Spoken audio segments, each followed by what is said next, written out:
Pilu, pesan terakhir Rahmat sebelum meninggal dunia dalam kecelakaan maut di gerbang tol Ciawi, gelagatnya tak biasa. Duka mendalam dirasakan keluarga Rahmat Gunawan, korban tewas dalam kecelakaan maut di gerbang tol Ciawi Bogor pada Selasa tanggal 4 Februari tahun 2025. Rahmat Gunawan bahkan menunjukkan gelagat tak biasa sebelum pergi dan meninggal dalam kecelakaan maut di Ciawi Bogor. Ia pun meninggalkan pesan terakhir saat hendak pergi kerja dengan menumpangi mobil Toyota Avanza warna putih. Kecelakaan maut terjadi gerbang tol Ciawi Bogor pada pukul 23.30 waktu Indonesia Barat, Selasa, tanggal 4 Februari tahun 2025. Truk Aqua menabrak 6 kendaraan yang sedang melakukan transaksi pembayaran tol.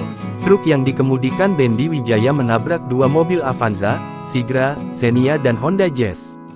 8 orang tewas dan 11 lainnya mengalami luka akibat tindakan Bendi Wijaya. Satu di antaranya yakni Rahmat Gunawan, pria berusia 53 tahun yang sedang dalam perjalanan menuju tempat kerjanya. Rahmat terdata sebagai warga kampung Rancamuning, Kelurahan Padang Senang, Cidadap, Sukabumi. Ia berangkat menumpangi mobil Avanza putih milik Travel dikemudikan Budiman yang juga tewas dalam kecelakaan maut di Ciawi. Dalam mobil tersebut juga terdapat Asep Fardila dan Supardi, 2 kakak beradik warga sekampung Rahmat.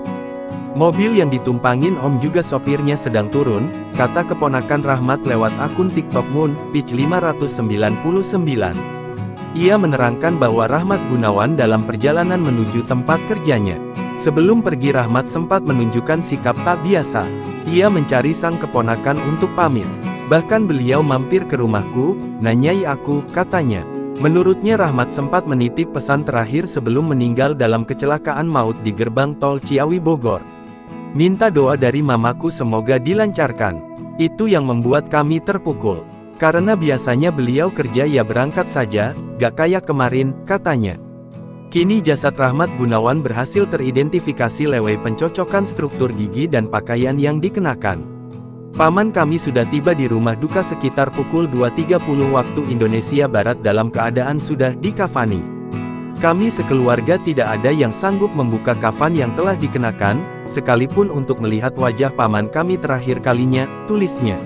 Download Tribun X sekarang, menghadirkan lokal menjadi Indonesia.